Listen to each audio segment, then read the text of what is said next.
So how's everyone's weekend? Oh, we have to do an intro, right? Are we doing an intro of I any don't know. You kind? want to do it? Yeah, I feel like if we want to have the kind of So Chris podcast. lost his voice, Chris lost his voice. He'll never speak again. Which, you know what? so I'm here again, He's going to write. which is unfortunate for me. Just kidding. We also dragged Mark. I'm I was going here. to say, friends, amigos, relatives, welcome to the Cat and Cloud podcast. I'm still here. I'm still the Cloud, sitting with Michael Fred Weiser III and Marc Gessler, head of coffee over here at Cat and Cloud. And we're going to have ourselves a conversation today, semi-curated by Michael Weiser. But yeah, Chris lost his voice. Normally, he and I would be talking with one of our cool cards, but there's been a new development over the last week, and that's that Mark has, in his heart and soul, has decided that he wants to compete, and that's an exciting time. Compete not only for Cat and Cloud, but for himself in the coffee competition of barista, I believe. Is this true? That is true. Along with Mark, Dulce has also, and she's not here today, but has put her hat in the ring. She wants to do a cup taster. So it looks like, and again, I can't call this out 100% officially because I don't get to see it through, but it looks like Cat and Cloud may, for the first time ever, participate in barista competitions, which is exciting. Yeah, it's definitely exciting, and I gotta give a lot of credit to Dulce. I've been watching her train super diligently over the past many months. She's been doing triangulation cuppings, and I've seen her really entrench herself in the side of just learning about the coffees and the skill set you need to develop to succeed in that competition. And that coupled with going to SCA this year and, seeing a little bit of the competitions, but more so just like talking. Like I got to talk to Jason from St. Frank and, after watching his competition, after the fact online. I unfortunately didn't get to see it in person, but I don't know.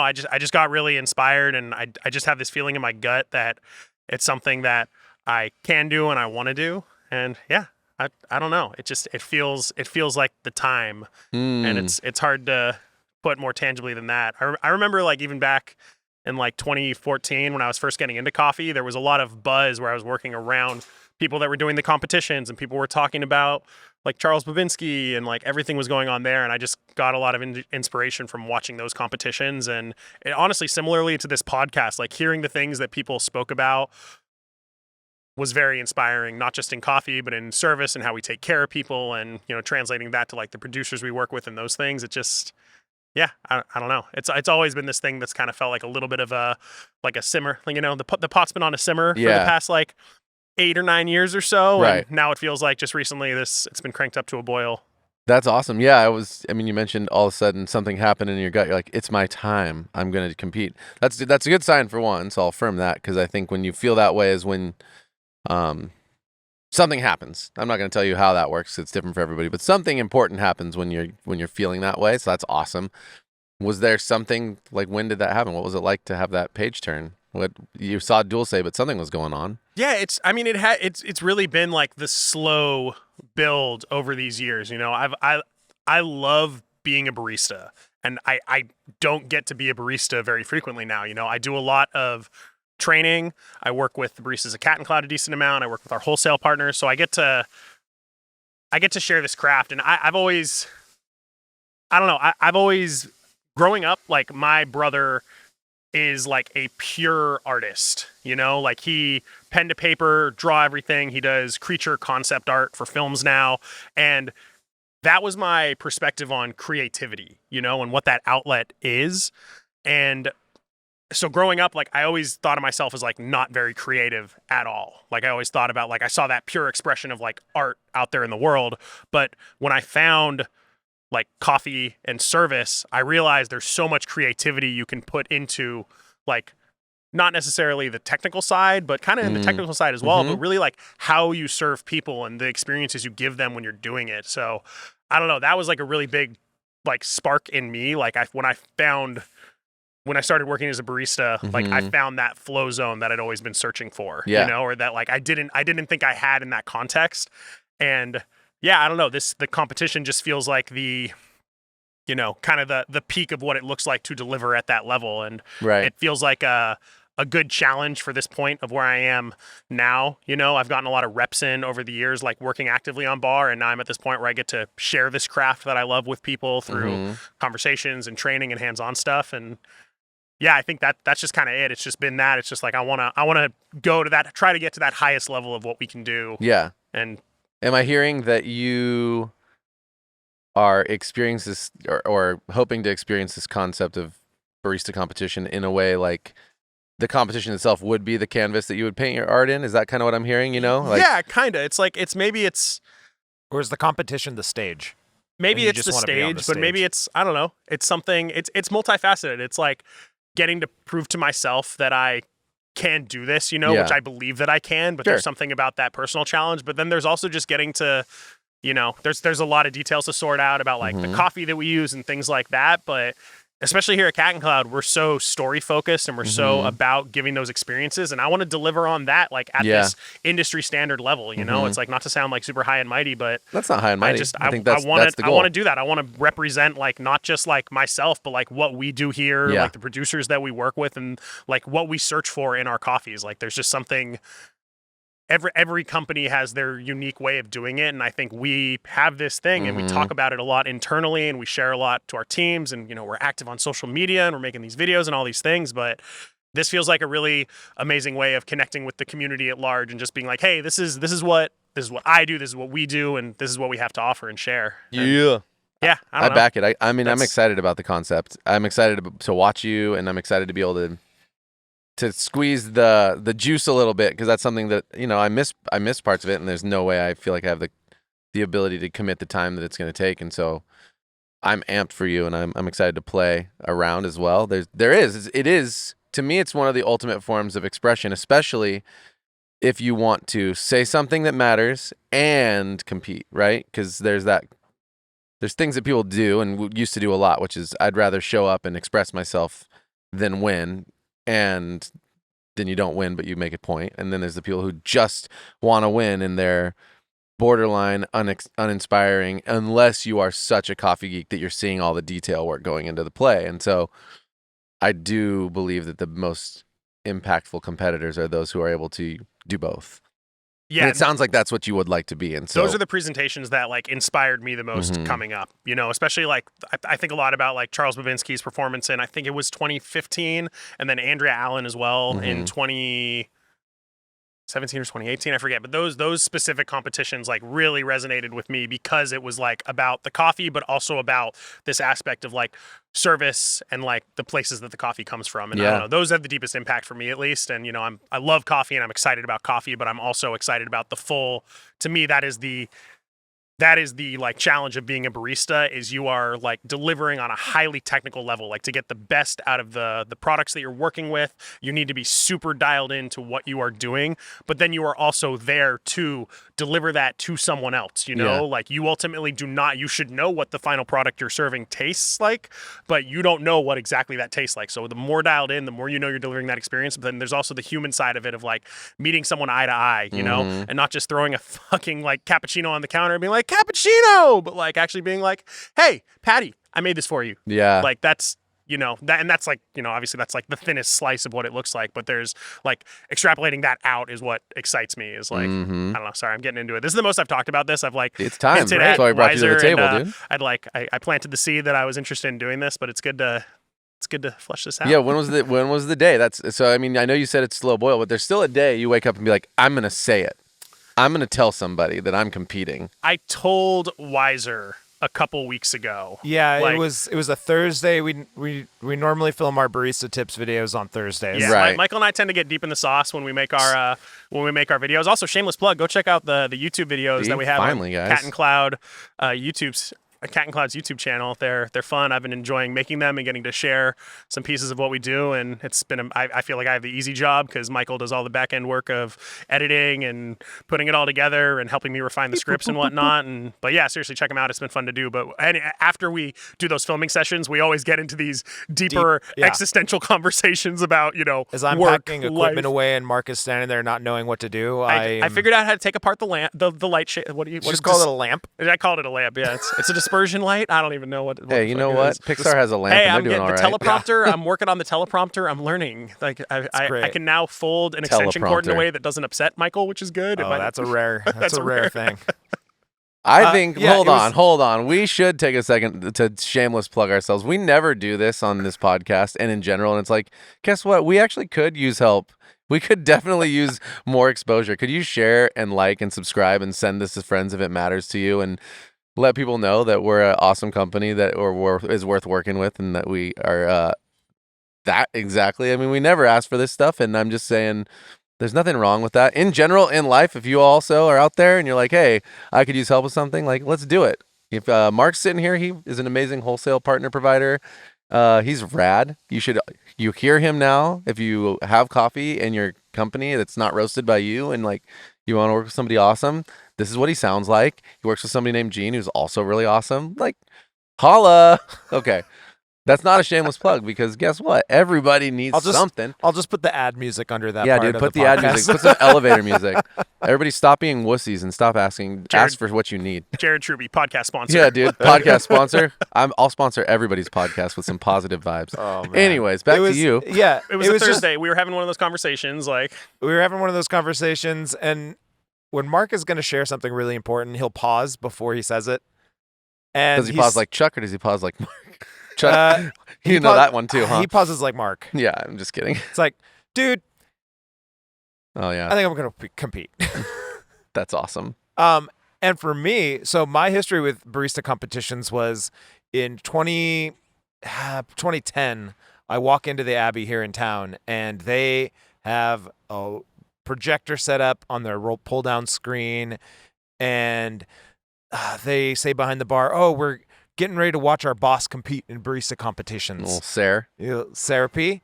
And that was my first introduction to, oh, there's something more than just getting a coffee. There's a competition for it. Oh. And that just, snowballed into, I think next year, the year after that, I learned of you and Chris, and that you guys were competing. And I remember being inside of Verve on 41st, and Sean White was roasting in the space next door. Yeah. And he would hold up a sign like, so-and-so's competing right now. And like, I think I had my 17-inch MacBook Pro set up on the bar. It was like the biggest screen like anyone had around. In the so world. we put the competitions up times. on that. That was fun. yeah, I remember like vividly. Like, I think I had just started working as a barista at Verve at Seabright, and Mac had been doing some training with me, and he was telling me, he was like, dude, the Worlds are on. And I was like, oh, awesome, when? And he's like, 4 a.m. And I woke up at 4 a.m. to like watch the competitions that year, and it was a live stream from Ireland, I think, and it was super like, I remember that season, poor quality like that, but I don't know, it's just like there's that weight to it. Like when you learn like, wait, people compete doing this shit, it's like it adds like for me at least at that time, like at that stage, it gave me something to be like, oh, you can do this. Like, yeah, you can work as a barista, like you can get a job and make coffee, but then there's like that version of this, which is like the highest level. And for me, when I get invested in a place, I want to do everything I can to support it. And like, for example, when Verve hosted the regionals here in Santa Cruz, I remember somehow I ended up doing sound for it. Yeah. And I also I think I remember you miking me up, actually. I definitely should not have been doing sound for it, because I definitely was not the best probably, but I just wanted to help. And I remember making Lizzie's menu cards for her setup. And I just remember wanting to engage with it as much as I can. And I knew that at the time you were practicing inside of Verve's training lab at their roastery. And I just, in the nerdiest part of me, wanted to like be a fly on the wall for those so much. They're so intense. And so when you told me that you were competing, I was literally driving home and I'm thinking like, this is our time. We're doing it again. It's happening. I'm going to be a part of it somehow. And so when you told me I get to be that fly, but there was some excitement. I went home and I started reading the rules, because I'm like, I want to know, I want to help as much as I can. I'm invested. So I don't know, there was a team mentality to it, to where I was really excited, and I thought, cool, we're going to do this. And as much as you're the one competing, I feel like I want to rally behind you as much as I can. No, and be a team member part of it. I think I need that, because okay, if I'm being honest, I knew I wanted to compete leaving SCA, But I also have a bad streak of being like, I'm going to do this. I'm going to like start this workout plan or start this. And then I tell someone about it. And it's just, I get the satisfaction. You were supposed to ride your bike and this it's morning. great. I was supposed to ride, well, hey, I got to go somewhere directly after work. Okay, fine. I got but my no, reasons. But I didn't want to do that to myself. I really wanted to think about it. So I was hesitant to do that. But I also knew when I told you that you would get that fire because that's, I don't know. We just have that. You snowball. I just, that snowball's or fireball, happen, if you will. And it's Fireball. been, it has been that like, felt like the flame's been cranked up since I told you because my favorite was when we were at our like leadership meeting last week and I like mentioned that I wanted to do it. And the first thing Chris Baca said was, no, you won't. No, you won't. You're not going to do it. And I'm just like, no, you won't. yeah, we are. Let's fucking go. You're not gonna do it. Yeah. So I like the challenge and I like I feel the pressure in a good way now, you know, where it's like I knew it was something that I wanted to do and now it's like, great, I'm doing it. Like, and there's just that level of like commitment to it that I feel now. How would you compare barista competitions to something else for someone else in a different industry? Like, is there a comparison you can make for somebody who doesn't know? That's a good question. I think Jared might be able to speak better to this, but like CrossFit competitions and things like that, because it's still a relatively niche thing. You know, it's not like in the same way like the NBA championships happen and like everyone's paying attention to some degree, like even people that don't watch basketball are aware that it's going on or the Super Bowl or something like that. But it's something that resonates throughout the community. So if you're like active in that community and you're paying attention to it, that's kind of where the level that I'd be. So I think it's, you know, maybe to the level of like when like skateboard, like pro-ams go on or something like that, or when CrossFit competitions happen. I mean, the competition itself is most closely linked to a competition style. Like if you've ever seen Chopped, it's 3 courses, you make them, judges taste them. Yeah. It's live though. So that's different. Chopped is kind of live in the day, but it's like, it's public. People can watch. It's live. You don't get a chance to mess up. You know, and then it has changed a bit, right? So there's a different way to compete now. There's the preliminaries, which is less curated by yourself. It's like kind of a bit of a collaboration, and then you should talk a little bit about that. And then there's the bigger show, which is where you do a full competition run through, you know, and they're different things altogether. So I was going to ask you about that, right? Like, first of all, like, what are you most well, actually, second of all would be that, like, what part are you most intimidated by? But first, maybe walk people through, like, how's the progression go, right? So you're going to sign up. Then what happens?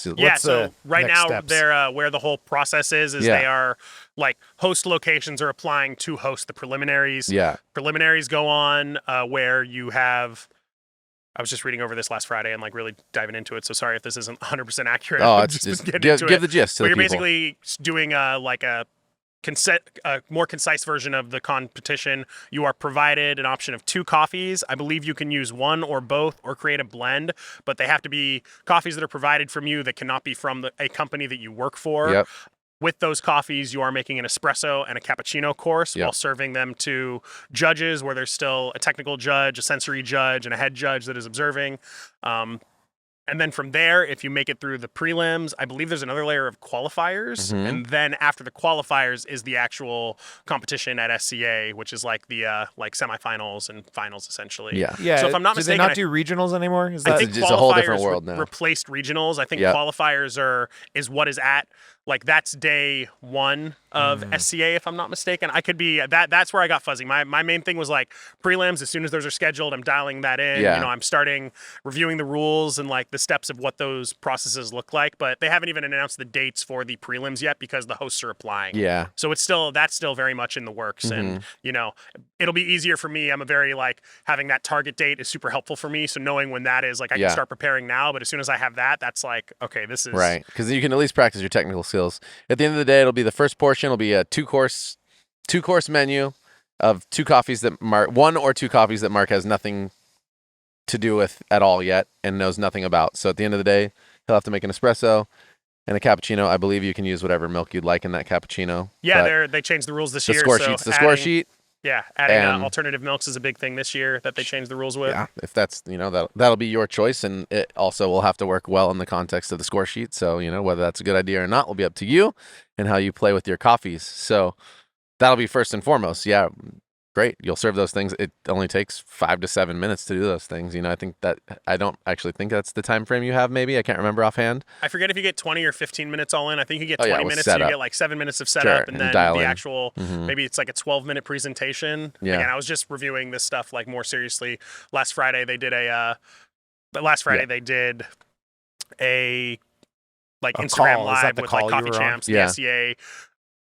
To talk about like what it looks like to apply to be a host, you know. So it's Uh-huh. it's very early stages in this, and like either way, you know, it's like I'm going to go to prelims and do my best there, and we'll see where that takes us. But Mhm. it's just I'm committed to that process of exploring this Yeah. as like as an avenue of competition and challenge, and you know, just Yeah. putting myself out there and putting us out there as a company. Mm-hmm. And then, so yeah, if you make it through and you go to the big show, then it's espresso, cappuccino, and then you get to create a signature drink, sans alcohol, no alcohol in the signature drink, and that's going to be a culinary creation of the mind, which is really fun as well. And same thing, but you'll give your 3 courses, your service, your show. You'll tell them your motivations and walk them through the whole process.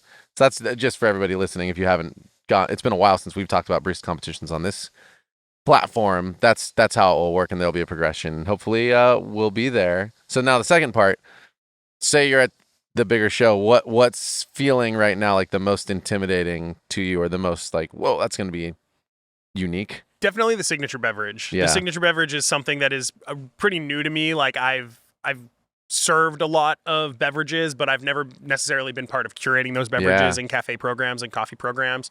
And I very much enjoy them and the experience of them, but the actual aspect of creating it is something that's just intimidating. You know, when you especially I was watching all the competitions for Worlds, and there's people got dry ice going. There are these percolators. There's all these different pieces of equipment that, you know, I don't even know what they are, and that's intimidating. But at the same time, I like a challenge, and I like learning about something that I don't know about, and I feel like that aspect in particular is something you are incredibly good on. I like to have fun with it. Yeah, you like having fun with it. So I'm excited to squeeze you for knowledge and inspiration. And You don't have a minimum of 3 pieces of equipment. Your Collaborate. coffee's not going to be good enough. yeah, exactly.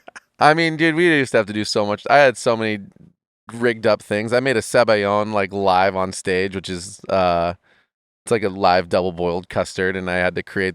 I used like a handle that used to be for a siphon, and I got one of those Aero latte whippers.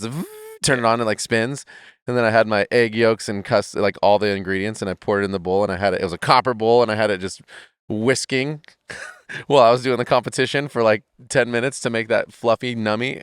You're gonna have a good time. We're gonna make some nice. I'm excited. And then the other part, I don't feel as intimidated. I mean, I feel intimidated by this, but in a very doable way, is just really like dialing in the story that we want to tell and finding the right coffee, you know, because like this is the beginning stages. Like we don't have a coffee selected for this that we are going to use, but now is the time to figure that out. So I'm excited about like working with like Charles, you know, on the green side, Charles and Dulce, and you know, you and Chris, just to figure I'll out geek out like with you. the types of coffee that fit into this caliber of what we're doing, and then telling that story in the most accurate way, you know, because there's the part of me that wants to go up there with like Damien's coffee, you know, and like, which is amazing and it's our favorite and we love it. But then there's the reality of like score sheets, the score sheet, and like the caliber and quality levels that these other competitors are bringing to it, you know? So that's an aspect of consideration. Not trying to diminish Damien's coffee at all, because it's my fucking favorite and I love it. And I mean, Pete Licata got second in the world with, you know, coffee from Hawaii. So, I mean, you can make the coffee, you can find a way. With the right coffees, no matter what, and from a lot of different regions. Still, though, you have to, you know, that requires everybody to work together. Requires a roaster, requires a profile, everybody. So I feel you. Maybe that will be the coffee. Maybe it won't. There's definitely opportunity on the table. I think it's going to be quite the journey, and it's fun. It does bring people together. It brings interest to the company and the town. You know, I mean, when we were competing for Verve, people were interested. Like, I mean, they ask about it. They talk about it. Yeah, I watch you guys with sports and just like how invested you get in the team, and you know what's going on. Draft is going on right now, where people are making all their trades, right? Free agency, baby. It's all getting wild. So everyone's talking about it. So I feel like this is the same for us right now, to where it's just like season hasn't even been scheduled, but you know we're starting to talk about it. We're doing that pre-work. And yeah, there's a lot of anticipation. There's a lot of anticipation that comes with it, that like, I don't know, it builds, I don't know. I'm excited about it. I'm just excited to see, to be a part of something and help build something bigger and be in the crowd and yell for you when it's happening. I love you, Mark. Oh, Mark. Well, I wanna pick Jared's brain a little bit because you've been there and you've Give done it it. up and for Mark's I know Espresso. I know it's changed a lot since then. But what were the hardest pieces for you to put together when you were in that prep mindset? What do you think were like the most valuable, like, wins, losses, failures? Like, Well, I mean, we had it different. We weren't using scales in competition until towards the end, so that was unique. So we had to get really, really robotic. We had to know how to dose coffee and feel it within like 0.1 grams, and we were good at that. So we were able to do that and have our time. We had our timers for the shots, but same thing. You become robotic. Beep. No, you become a professional. Actually, is what I should say. You're able to see things and do things at a level that are like as high as it gets. You don't have those tools, so that for us, that was always the challenge, is being perfect. Like literally, like everything becomes a dance. And what's it going to take for you to be in your flow state and to be able to do that dance? What's it going to take for you to have something to say that matters so that you're actually motivated consistently through the process, even when you're tired and over pouring cappuccinos over and over and over again? How are you going to pour your cappuccinos? Is it going to be pitcher sharing? Is it going to be all from one? Like I poured cappuccinos from one pitcher. And then you have to get your latte art right. And so you just get in these spaces where you're all, fuck, I don't want to pour 4 cappuccinos again for the 1,000th time because I need to get these scores up. But that's what you got to do. The fails are just imminent all over the place. The fails are the fails. Signature drinks are disgusting at first. You have a concept and you're like, that's gross. I got to change it. That's gross. I'm going to change it. Adjust. That's all of what competition is. Having no ego and the ability to be like, why are you doing it this way, and making it better.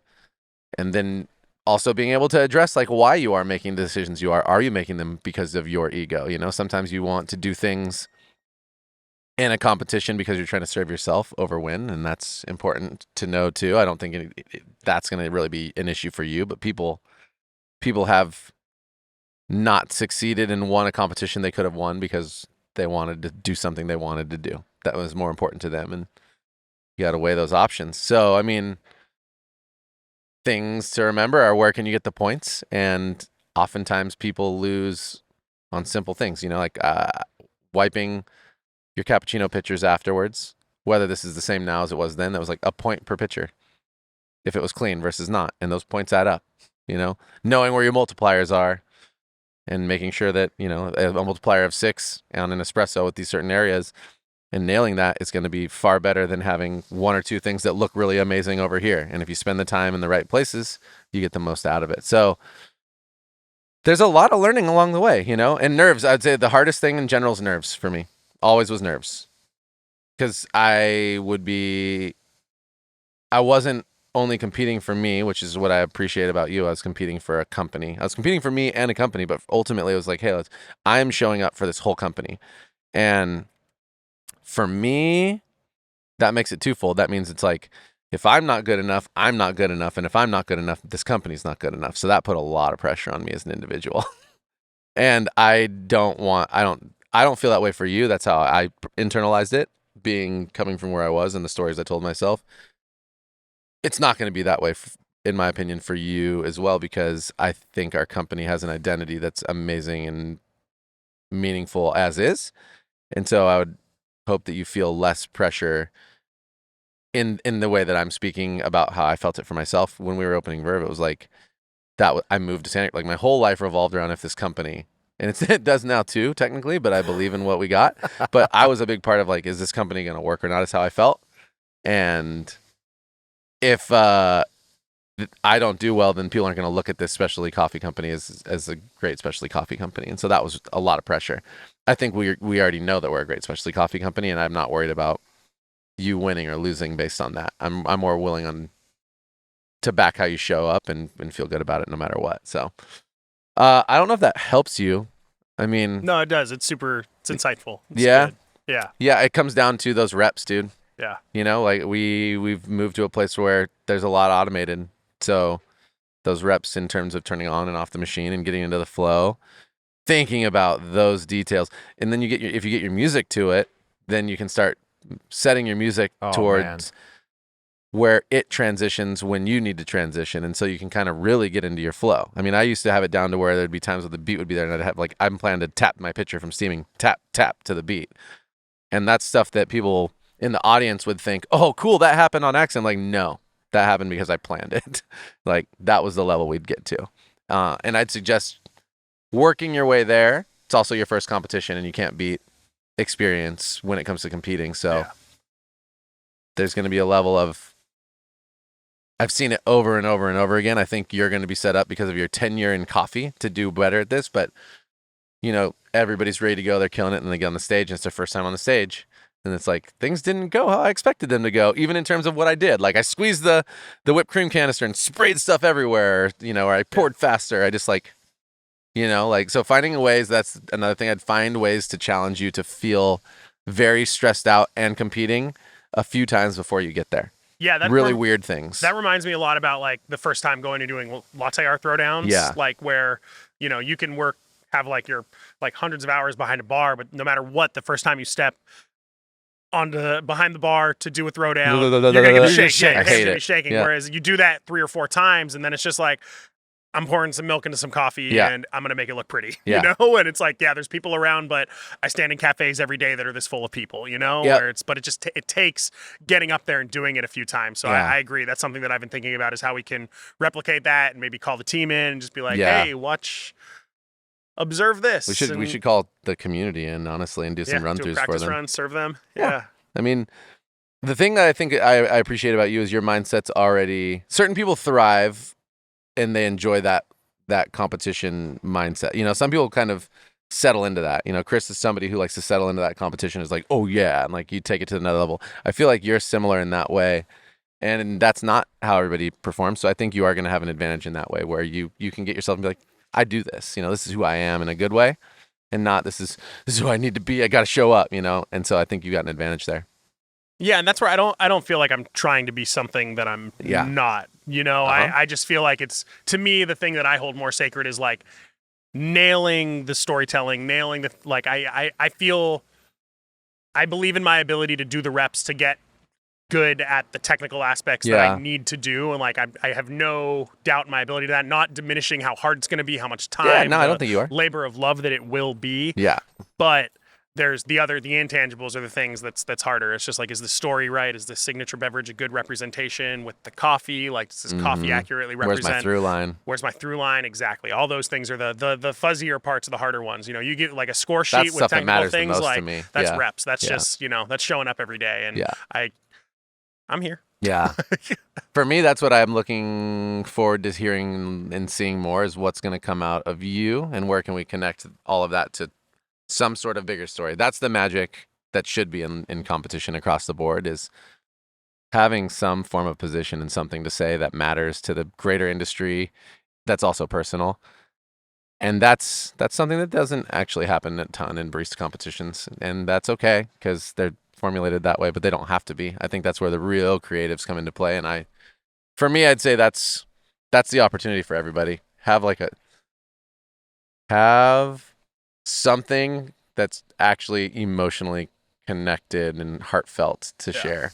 Yeah, that's where I would like to get. And that feels like a big goalpost, you know. That's a big goalpost everywhere. I don't take that lightly either, you know. And I don't take lightly how big the goalpost is of just going up on the stage and just talking about your coffee and how it was processed and the people behind it. Like that's also hugely impactful and important. Yeah. But that to me carries a similar weight to what I love about service, which is connecting to the people that are around you and making it approachable in a way, you know, making it something like, I love being able to like serve someone a beverage that I know is perfect and someone's just expecting a cup of coffee and then they have it and it's just like, whoa. Yeah. Okay. Yeah. Be that moment where they remember it. And that's awesome. Something about that sounds familiar. Could be something. We say it a fair amount of time, but it's a little bit, it's my favorite thing, dude. People's like, I still remember that cappuccino you made me. It's like, Scott Rail, you still made me one of the best cappuccinos I ever had in North America. Oh, cool, man. 2009 called, and I'm glad I could do that for you. You know, like, just those moments happen, and you get to be them. And I'd say maybe that'd be a super cool goal and a challenge for somebody, going to a barista competition. You get them to, and you get to see like how much do they drink, and it's like if they like it, it's one of my favorites. You see an empty cappuccino, that'd be one of the things. Yeah, I pounded that cappuccino. I just drank the whole thing. I'm like, sick. You had 26 coffees today, and you decided to pound my cappuccino. That means it's pretty good. Yeah. 5.5 would drink again. And yeah, I'm 5.5, 5 out of 5, No, 6. 6. 5.5 out of 6. Oh, is that the score sheet? I mean, this moment, you can't quote me on today's score sheet, but that was the score sheet. Gotcha. I got 5.5 on my cappuccinos because I was very good at Ayo. cappuccinos. yeah, I have no illusions that this is going to be easy or that I will succeed immediately either. Sure. Like I almost have this expectation of going to the first preliminaries and falling flat on my face and then having to go to another preliminaries because you are allowed to go to multiple ones Sure. around the country, But to me, that's getting those reps in, and that's that's what we're looking at doing. That is what we're like. That is what this is, So this year, next year, like I feel good about this path and an avenue of pursuit, and I feel, I don't know. And how you show up is really what's going to bring a lot of the lasting results anyway. Both for you, for our team that watches, but also everybody that you interact with, and representing the company. Like how you show up in that way is meaningful, and even how you carry yourself. If you don't make those top whatever, everybody who's watching you can't tell what your coffee tasted like. And this is pretty classic. That's why you'll be like, oh, they killed it, and then they don't make finals or semifinals. You're like, huh, So We also and that's still valuable, by the way. Yeah. That's still valuable in how you carry yourself and how you represent. So. I think that the other side of that, bringing it back to the team, doing things like you guys used to do, which was like taste the competition, where you would take over a cafe and like you and Chris would just be doing your signature drinks in the cafe so people could experience it. Yeah. That could be interesting for the team as well. Just to be like, hey, I'm going to be on bar setting the intention that I set in the competition, so you can see it, you can taste it. That'd be super fun. Yeah. Let's get a couple Linea Minis and pop them up at Aptos here and there and start just do like some sig drink runs. I can make my coffee cherry again. We can start playing that game. I mean, that's where the birth of the 1-in-1 came from. That right? is definitely where the birth of the 101 came from, is we ran out of stuff at one of these competitions. Yeah, it's true. And I had to balance a macchiato and an espresso on one plate. And Chris was all, hell no, you're going to drop that everywhere. I was like, no, I won't. Although, let's be real, everybody around our cafes and every other cafe still does drop them. But not me, dog. There's been talks Not about once. the custom plate. Yeah, we should Not definitely yet. get that custom plate. But For I didn't 10 drop years. it, nor have I ever dropped one. True story. And That's the more 1-in-1 than I was can created say. that way. What is this? It's a 1-in-1. You didn't know that? Duh. That was the best part. I don't know why you didn't know that. It's got a thick candy shell. Your brain's got that shell. Surprised you didn't know that. Well, Well, competition. What's the next step? Is figuring out the prelims. Yeah, next step is figuring out the prelims. Still just like entrenching myself in the rules and then the score sheets and just really getting to know those processes and starting the I'm putting together like a schedule for myself to like get reps in.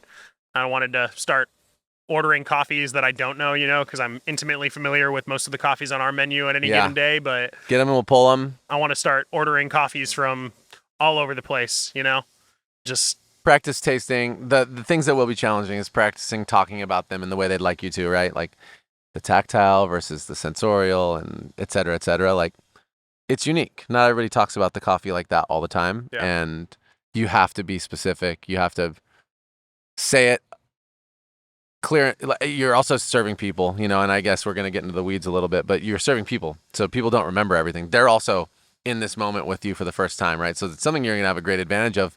But thinking about the person receiving your coffee, trying to taste it, trying to have their own experience, while also writing the notes down and trying to hear you and write down what you have to say about it. So you think about it, how can we, again, make this experience as meaningful, memorable? Memorable is actually, using our mission would be hugely key here, yeah, that's because they have to remember in order to score you accurately. You know what I'm saying? Like, the head judge is going to be helpful for this because that's their job, is to make sure that they hear you and do as best you can. That's why they're kind of to the side. They're not directly in front of you, but they're trying to remember, okay, he said this tactile, and he said these flavor notes, and he said this, and he said to stir 3 times or whatever, like all these things they're trying to remember to do their best. And they're also just people judges. So I would say that's one of the best opportunities to make sure you optimize your performance is look through the guest's eyes, everybody, and apply how they might receive your experience and score it. Which, man, maybe you can do that in your cafes.